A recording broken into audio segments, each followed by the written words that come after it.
In a whisper, they said, I was just another gold digger as soon as I entered that mansion. His mum really shifted her handbag dot away from me. However, once he went down oh no knee before everyone and spoke, all the jaws in the room dropped at those 4 words. Dot fell. Prior to entering this wild tale, press the subscribe button. And press the alert button since ya won't believe the following event. Have faith, this is becoming increasingly bizarre for me. Myalia is my name, and 6 months prior, I was another 28-year-old attempting to join this planet. I had a little Detroit marketing coordinator position. My little flat with 1 bedroom and school loans and a leaking tap that felt as if they would accompany me to my death. My mom always encouraged me to have huge dreams. However, certain dreams seem so far when you're verifying your bank account before making a purchase egresaries. That Tuesday morning began similar to any other. I was in a hurry to go to my favorite coffee place since I've again overslept while holding onto my laptop bag and hoping that I won't be late for another meeting with a client. You are aware of how it is when you're attempting to establish your worth. In the office. Everything feels like your career might be made or destroyed by it. It was almost running through the door. When it took place. This tall man in Ada immaculately ironed garment was slipping away. Off the counter, and we ran into each other like something from a motion picture. With the exception of its romantic films. In actuality, myth laptop flew. I had a coffee explosion. Everywhere, and latte was all over me. Froth as you gaze at this stunning dude. Who seemed horrified. Oh my God, I apologize so much, he said instantly, stopping to assist me in gathering me belongings. His tone was warm, rich, and sincere concern. Are you in pain? Tell me you're not harmed, please. I was more ashamed than anything. However, when my laptop screen began to flicker like Amy Hart, fell as I saw the dying light bulb. That my lifeblood was my laptop. My job, my side projects, everything. I attempted to play it. Calm, but he had to have noticed the fear in me eyes. He said, I'm going to replace that. Firmly. Don't argue. This is entirely it was my fault. Most would have made an offer. To cover dry cleaning costs and referred to it as a day. However, his name is David Wellington. He demanded that I go to the electrical store at that moment. Anthea. He purchased a laptop for me that was better than my last one. By a factor of 3. Andy attempted to object, but all he did was smile and declared, think of it as an investment in whatever incredible things you plan to construct. There was something in his tone. I started to trust him because of it. We ultimately convened the store for 2 hours, and by the time we departed, he requested that I dinner. However, this is what should have served as my initial hint as to who he was, in fact. He proposed this literally a restaurant on the other side of town.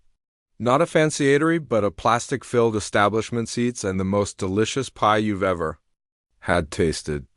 Our first encounter was enchanting in the most common method. He was humorous, knowledgeable, and appeared sincerely curious about my life. He inquired about me family, my aspirations, and my job. When I cited him about having just my mother, as a child, how she pushed me through 2 jobs, he listened like every other student during college. Words were important. He described his job to me. Keeping it ambiguous in tech, and I thought he most likely worked as a coder or something. For 3 months, we couldn't be separated. David would surprise take me up in his little automobile, and we would visit farms marketplaces, galleries, and little eateries. He was a type of man who recalled that I like more foam in my cappuccino and that I previously had anxiety at large-scale presentations. He would send me supportive messages and arrive with my favorite flowers, just because I was pouring heavily and I believed I understood all of him. Then one night I had been browsing my phone when I spotted a tech-related business article. Billionaires. According to the headline, David Wellington III declares a significant exceptions. His picture was also there. Feasome David, who had supported me during a horrible romantic comedy the previous evening, had demanded to divide the meal payments, who drove a lovely automobile, but it wasn't a sling. I gazed at that screen for a long time, the entire 10 minutes. Not a billionaire-grade millionaire, billionaire. The wealth of his family was noted in the story, their empire in real estate, their nonprofit organization. This wasn't Cash. This was the riches of generations, Thesert that has expectations and customs and very likely a large number of criticism of females like myself. When I asked him about it, and he seemed sincere fear, I wanted to let you know, as he spoke, he ran his palms through his hair. However, you're clueless on how it's nice to have someone like me for who I am. Not for what I can purchase here, the location I can transport you to, but just farm. I got it. Yes, I did. However, I also forewarned him of the impending danger. Your family will despise me. David. Your world is not where I'm from. I'm not sure. The guidelines, the standards. Are you prepared for that battle? He grabbed my hands and gave me a direct glance. I'm not interested in any of it, Alia. You are important to me. We'll determine to take a collective nap. I wish I could tell you, from that moment on. Love overcame everything. Continue, but this narrative isn't like that. The true battle started at that point. When I initially entered the Wellington estate, I thought I was stepping into a new universe. My street was shorter than my driveway. My flat was smaller than the entrance. Everything was gold and cream and pricey in a way that suggested age cash. I had been preparing for hours, deciding on my finest outfit and getting ready dialogues in my mind, but nothing could have helped me deal with reality of that planet. Wellington, Victoria David's mother, smiled as she greeted me, that never made it to her eyes. She was sophisticated in that carefree manner that only comes from having privilege all of your life, sporting what was undoubtedly a casual attire that exceeds my monthly budget trend. How beautiful it is to finally, she said, meet you, and held out her hand as if she were helping me. Deves Gabrielle, the sister, was more subdued, yet worse in some way. She was full of praise, and inquiries that seemed like minefields. Your clothing is gorgeous. Where did you purchase it? She nodded when I brought up the store, wearing the look that stated she'd even never heard of a place so widespread. How it's intriguing that you have a marketing job. Do you manage minor accounts on social media companies?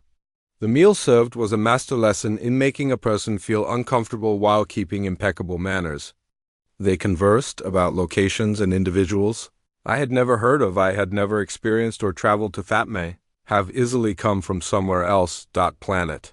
When I attempted to help with talk, they would kindly grin and then seamlessly reroute to something others.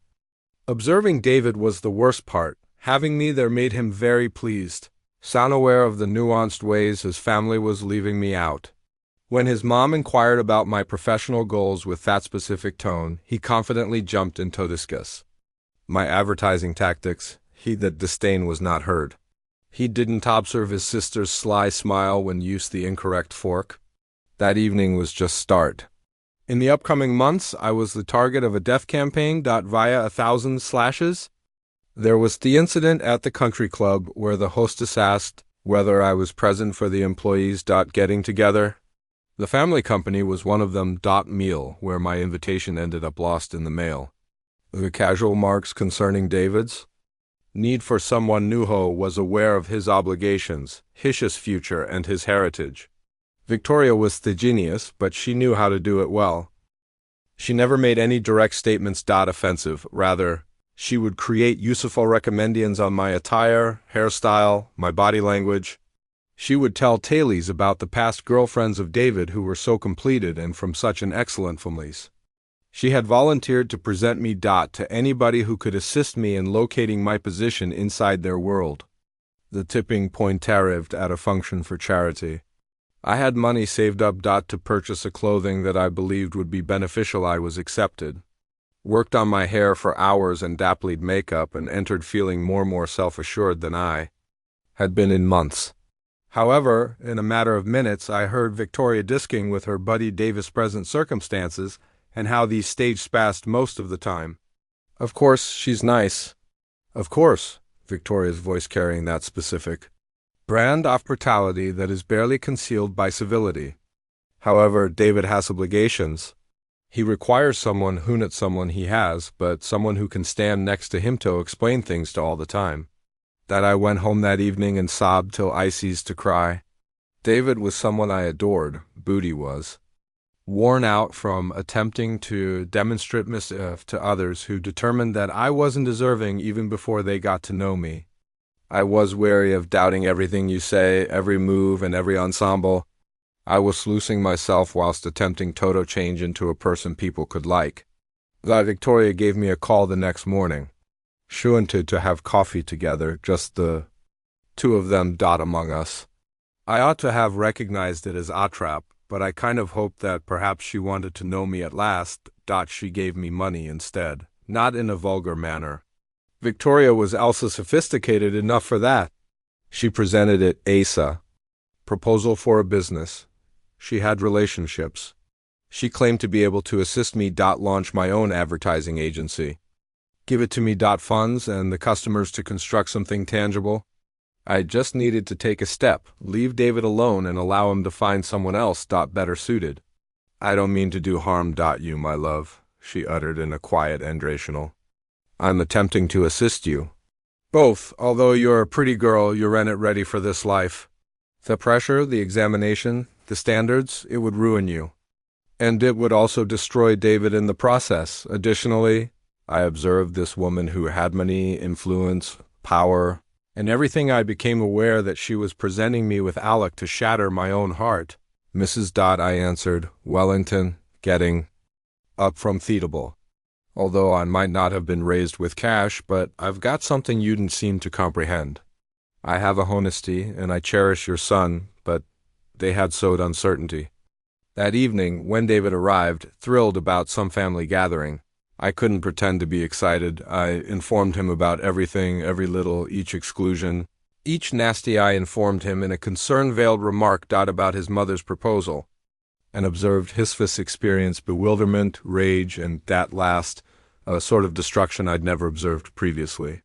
They wouldn't do it, he sage remarked, but there was no conviction in his voice. Despite her tendency to be guarded, my mother wouldn't.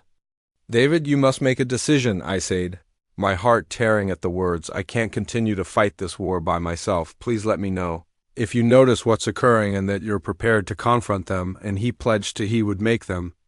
Talk to him. Comprehend. However, upon his return, he appeared defeated the next day. His mother had rejected all of it, portrayed me as Simeon attempting to subvert his relatives.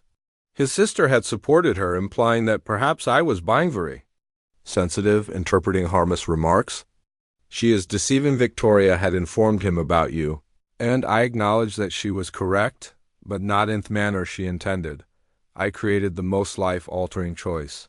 I informed David that I required room, since I couldn't be in a connection in which I was required to demonstrate my value to those who have previously lighted that I was inadequate, so I package-othered the little items I had left at his apartment and left behind the greatest something that had ever occurred to me. The following 3 months were the most depressing I put all of my energy into my work, yet every accomplishment seemed insignificant. I went out with pals, but each chuckle seemed forced. I was sorely missing David. I had trouble breathing certain days. But I was certain that I had made the correct decision. I deserved someone to stand up to me. I wouldn't be asked to prove anything myself to those who were already together their thoughts. I was unaware that David was experiencing his own waking. He subsequently informed me that following after I departed, he began to focus on items that had previously escaped his attention, the way his mother's pals regarded pictures of the two of us.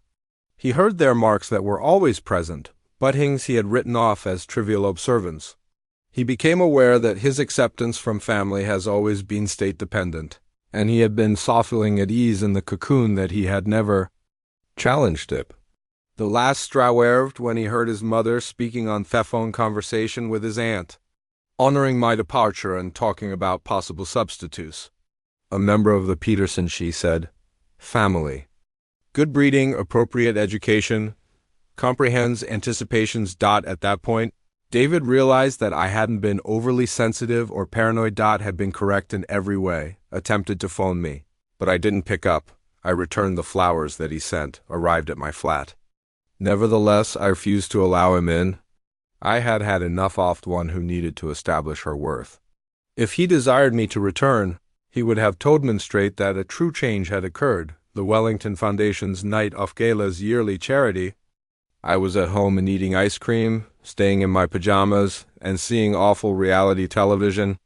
I didn't have any notion that David will soon change as he informed me that his family's world was upside down. After he had planned for weeks, he had made arrangements with the photographer, worked in tandem with the event personnel, even rehearsed his speech. His family believed he was at last getting over it, maybe even intending to declare his engagement Tossimian more appropriate.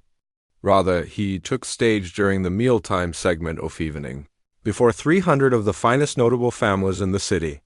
He started to talk about courage and love, what it takes to be genuine, about the distinction between acceptance and belonging. I've gained knowledge, significant lately, he stated, his voice transporting across the ballroom. I've discovered that seeking love is Ensamion, who is compatible with your world. About having the courage to create a new world. He shouted my name after we were together, and I was utilizing my phone to see the live stream. The organization consistently broadcasts their circumstances. I nearly dropped my ice cream. I heard him respond, "I know, Alia, you're observing. I am aware that I let you down." I realized that I allowed my family's anxiety, and the person I loved the most was harmed by bigotry, and the camera panned to his world. Family table. Victoria appeared to was on the verge of passing out. Gabrielle was speaking to her spouse in a panic. It was evident that the other guests were whispering. Puzzled by what was taking place. I'm not pleading with you for forgiveness, David went on. I'm requesting that you allow me to demonstrate that I've taken lessons from my errors. Please provide me with the opportunity to show you the kind of love you deserve to receive, unconditional affection in public and without expressing regret. Then he took action. My heart stopped as he went down on the stage, one knee, and took out a ring. Will you, Elijah Johnson? The ballroom exploded. You marry me? People were obviously gasping and cheering. I wasn't sure how to respond, but I was concentrating on David's face on my phone screen, hopeful and vulnerable and fully dedicated. I was sobbing so difficult that I could hardly see to call his number. I could hear him answer it. The background commotion of the event. Sure. Of course, sure, I muttered. The hours that followed were a fog. David drove away from his own family's gala tummy flat. We grasped one another and we laughed, we wept, and we organized our future. He described to me the days and weeks off disclosure regarding facing his family, about putting love before consolation. I cannot guarantee that they will change, he answered, overnight. But I can assure that you won't ever be asked to prove yourself to those who ought to be demonstrating them's deserving of you. The fallout wasn't simple. Victoria was upset. Gabriel felt ashamed.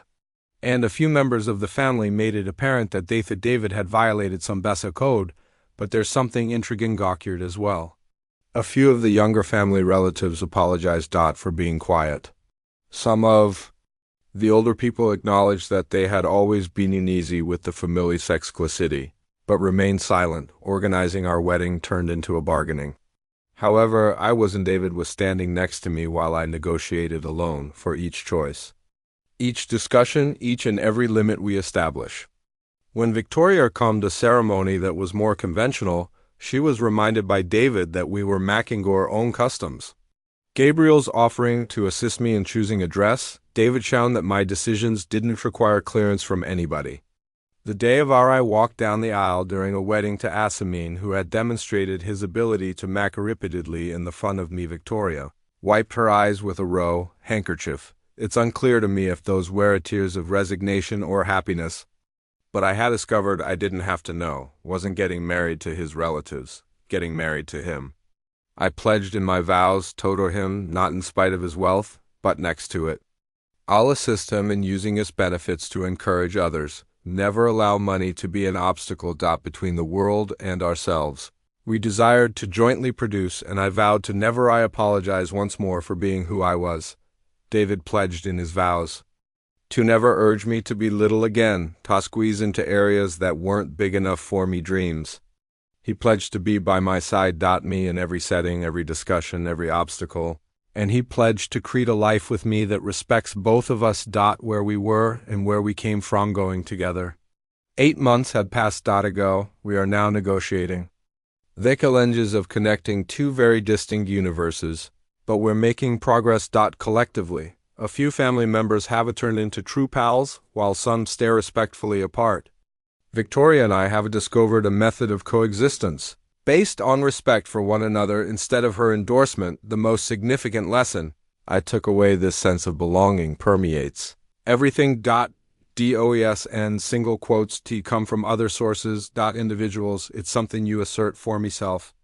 I can be in whatever room I want to get in, not because I've demonstrated my worthwhile, but since I'm here and I've a value, and I won't say I'm sorry for. David discovered either of those things. Something as well. He discovered that privilege entails accountability and is occasionally the most crucial element. Using your advantages, you can alter the system by using them. Produce them.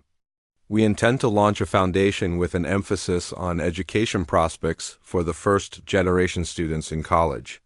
We're leveraging Aura Forum to promote more inclusive pursuers in the companies and organizations to which we belong. Additionally, we're bringing up our future offspring to recognize that their value isn't based on their bank account or their zip code, but based on their personality and their empathy. The young woman who entered that coffee shop 6 months ago was searching for approval. I am now a lady who understands that it's my acceptance that counts. Give myself. In addition, my spouse is the one who reminded me that I was sufficient all along. Do you agree? Did David act appropriately in this situation? Have you ever had to handle family conflict? Such like this? Share your ideas and if you enjoy this. Please leave a comment below. Tail. You should absolutely watch the next video about the lady who learned about the clandestine relatives of her fiancé. Press the alert button so you don't overlook